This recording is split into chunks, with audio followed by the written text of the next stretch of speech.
বিসমিল্লাহির রহমানির রহিম। আসসালামু আলাইকুম। আজকে একটি কাহিনী শোনাব। আশা করি গল্পটি সম্পূর্ণ শুনলে আপনি একটু হলেও উপকৃত হবেন। ভালোবাসার পরীক্ষা। এক রাজা। রাজা তার এক প্রহরীকে খুবই ভালোবাসতেন। প্রহরীও রাজাকে প্রাণের চেয়েও বেশি ভালোবাসত। অন্তত সে তাই ভাবত। একদিন রাজা তার প্রহরীকে ডাকলেন।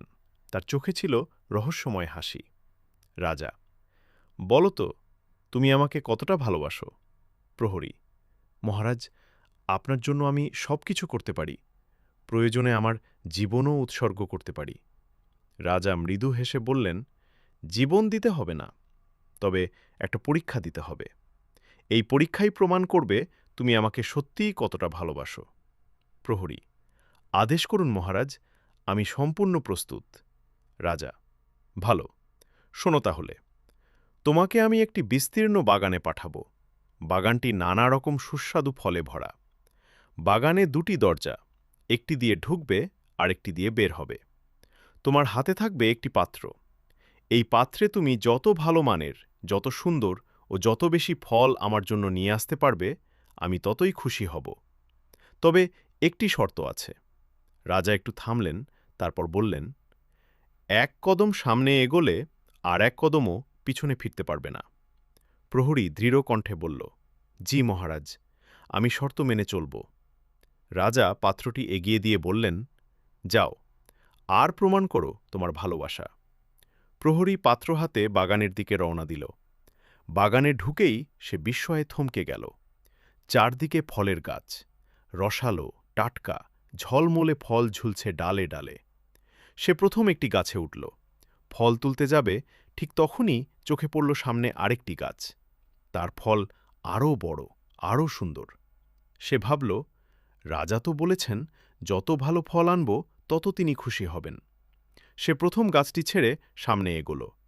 কিন্তু কিছু দূর যেতেই আবার চোখে পড়ল আরও উন্নত ফলের গাছ।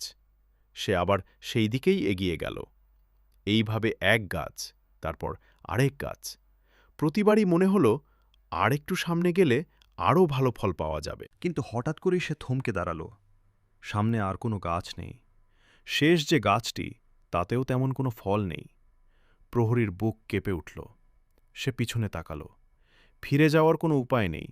রাজার শর্ত তার মনে পড়ে গেল, এক কদম সামনে গেলে আর পিছনে ফেরা যাবে না। সে পাত্রের দিকে তাকাল। ভেতরে মাত্র গুটি কয়েকটা ফল। এত বড়, এত সুন্দর বাগান, তবু সে প্রায় শূন্য হাতে। প্রহরীর চোখ নেমে এল।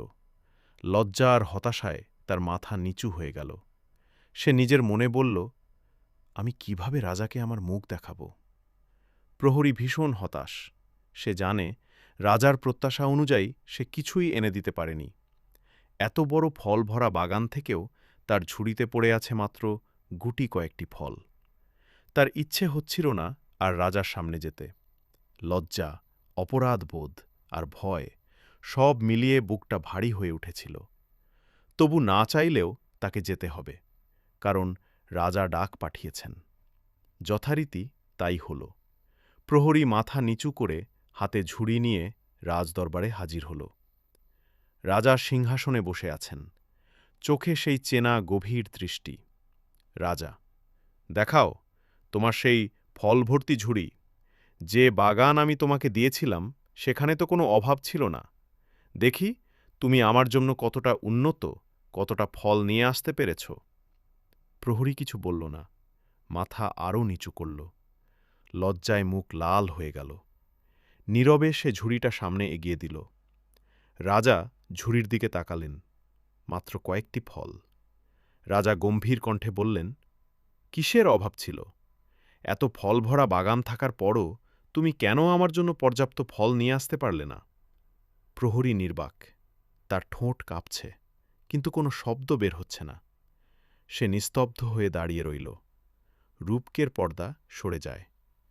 এখানে যদি এমনটা মনে করি যে রাজা হচ্ছেন আমাদের স্রষ্টা, দাস থেকে আমরা মানুষ, ঝুড়ি/পাত্র থেকে আমাদের আমলনামা দুটি, দরজা থেকে জন্ম ও মৃত্যু, বাগান থেকে দুনিয়া/পৃথিবী, ফল থেকে আমল, এটা ইবাদত, নেক কাজ, আমরা প্রতিদিন বলি, আজ না, কাল করব, কাল না, পরশু করব, যৌবনে নয়, বৃদ্ধ বয়সে করব। এইভাবে এক আমল ছেড়ে আরেক আমলের আশায়, এক ভালো কাজ ছেড়ে আরও ভালো সময়ের অপেক্ষায় আমরা সামনে এগোই, শুধু এগোই, কিন্তু পিছনে ফেরার সুযোগ নেই। হঠাৎ একদিন মৃত্যু দরজায় দাঁড়িয়ে যায়, তখন আর সময় থাকে না। আমাদের আমলনামায় থেকে যায় মাত্র গুটি কয়েকটি ফল।